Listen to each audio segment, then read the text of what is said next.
I scrambled back, unable to keep my fear responses at bay any longer. Something was seriously wrong. It was like my eyes could process what they were seeing, but my brain couldn't make anything of it. "B. Brian?" I asked, but it sounded like more of a plea as the name left my mouth, my tone brittle as I tried some of the names of people on my team. Not a single one of them responded. To my surprise, I found myself terrified of what would happen if I looked away from them. But after mustering up a bit of courage, I managed a quick look over the wall of my cubicle back towards the other department. I felt my stomach flip as I saw they too were standing. What the hell was going on? I wasn't sure, but I sure as hell wasn't going to stick around to find out. At that moment, a decision was made. I needed to get out of there. But just as I went to leave my cubicle, I detected motion from the corner of my eye. Not just any kind of motion, fast motion. Continuous. I spun around rapidly, making sure I wasn't about to be attacked, my mind not exactly thinking rationally. But what I saw was much, much worse. I shuddered, a ragged gasp bubbling past my lips as the hairs on the back of my neck stood straight up. Brian wasn't standing still anymore. No, he was shifting his weight from foot to foot.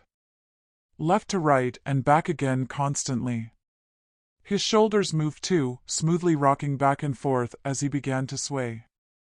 His eyes were open, still gazing into nothingness as he gracefully shifted back and forth, his arms curling as he moved.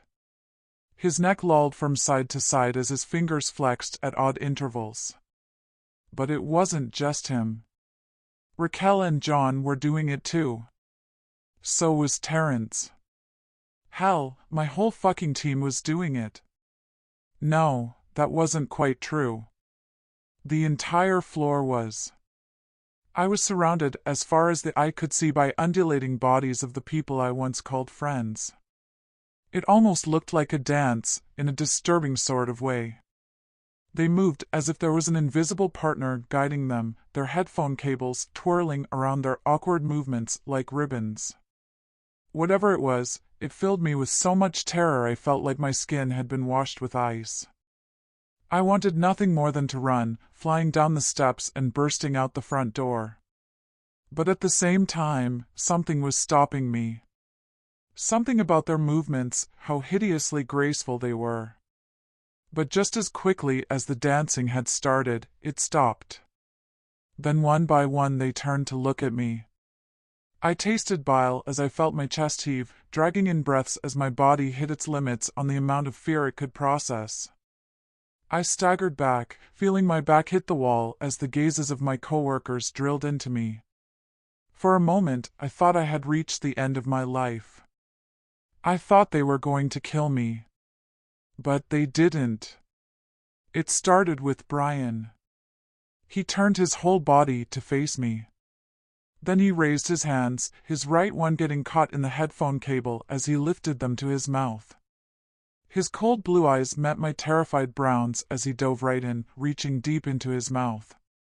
His right hand latched onto his bottom row of teeth, his left doing the same, but they instead clamped down on his upper molars. "B. Brian, stop!" I screamed, but I was too late. He began to pull, cranking his arms downward as he yanked at his jaw. There was nothing I could do anymore, my feet rooted firmly to the floor as I watched Brian struggle. Then Terrence followed his lead. Then Raquel, then John, then Leonard.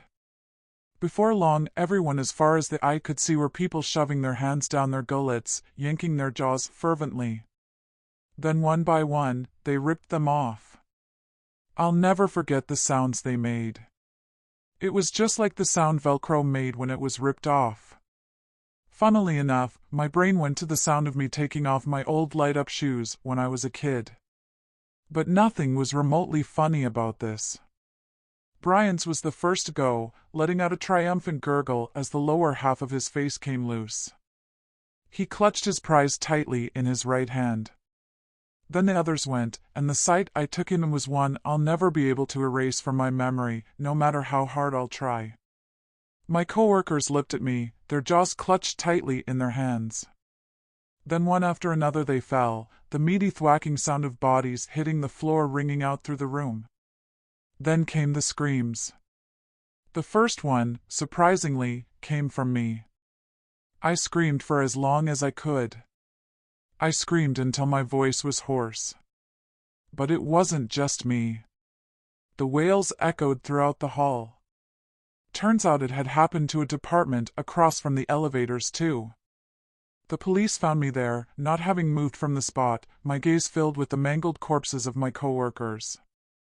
There were questions, interviews, and sirens that echoed through the streets.